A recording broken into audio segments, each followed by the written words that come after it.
everybody. Kathy Tooley. So glad to have you back with us. Got a question for you.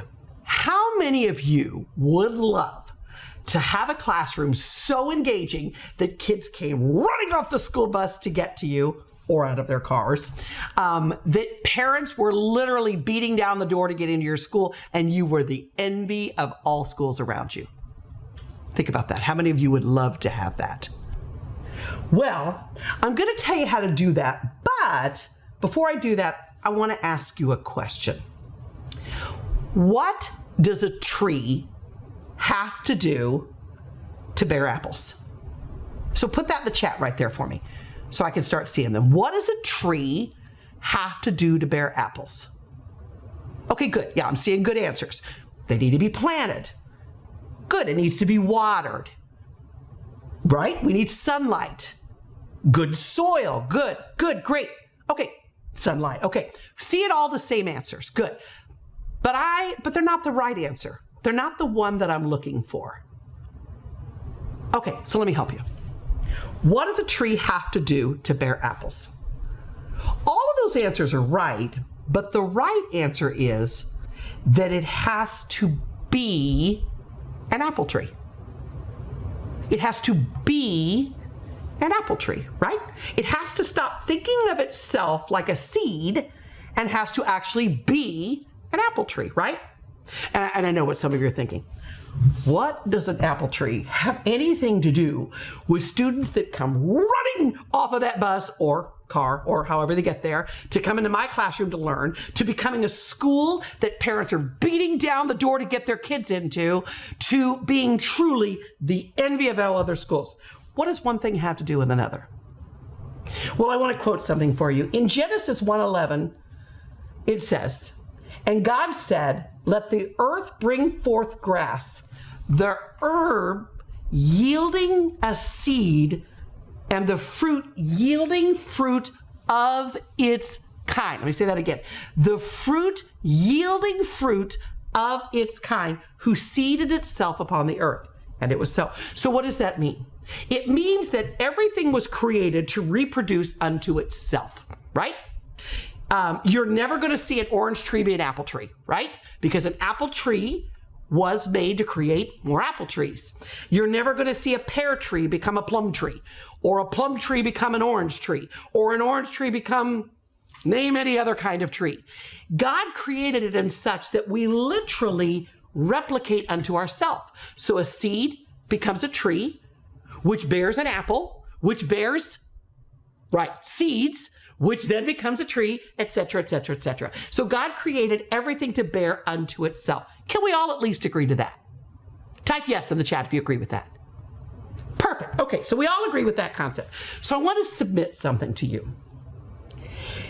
That the reason that you don't have a school right now, that students are running off of that bus to learn, parents are beating down that door to get into your school, and that you are the envy of all of those around you, is because when somebody got ready to teach you how to teach those things, you resisted the learning.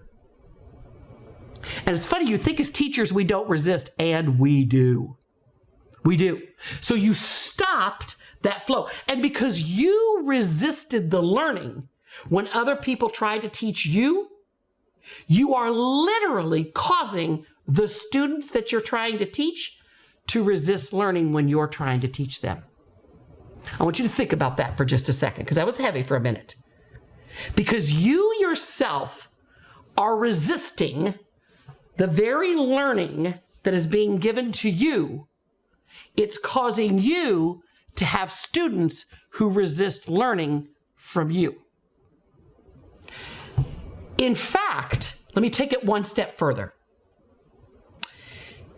Because you often anticipate the learning, for us we call it professional development.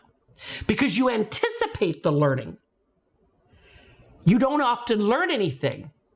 No differently than when kids walked into your room, you're creating that exact same thing that kids are resisting before you've even started teaching. Have you ever had those days, right? Where you're like, I thought this was a pretty good lesson. But that's because you haven't created that flow where I myself am willing to learn. Therefore, those people that I teach will be willing to learn from me. You know, in order then really for us to become outstanding educators, we have to become what first? That's right, outstanding learners. We have to be so open to learning new concepts, to learning ways to make our classrooms different, that our students become learners that are excited to be taught. You know, I love to learn. I've always loved to learn. I think that's probably why most of us became educators. And the reason that I love to learn is this. I think of everything that I learn like a seed. Every piece of knowledge is a seed. Every thought given to me is a seed. Every word given to me is a seed. Every lesson that I sit and learn as an educator is a seed that is planted. And as I told you on a few previous videos, I have been through hours of professional development. And no matter what the topic was, I sat there thinking, I may not like that aspect or this aspect, but that I could go make different in my classroom. So I took those professional development opportunities like seeds that were planting unto me to grow a learner to bear the fruit of teaching. So I have always loved to learn. And I want to leave you with this. If I love to learn, then those who I teach will love to be taught. Because I've continued that flow of, I too take in seeds to learn, therefore I have seeds to give out. So bottom line is this. If you want to become a teacher whose kids love to learn, then you have to become a teacher who loves to learn yourself. Bottom line is this. If you want to be the kind of teacher that kids literally come running off of that bus to, a school that truly is the envy of all that parents are beating down the door to get to, then you have to become a building that loves to learn. Loves to learn. And so I'm hoping through the remaining videos that you see with us, you find great topics that help you learn. Thank you as always for joining us. Thank you for what you're doing every single day on the behalf of kids. Have a good day.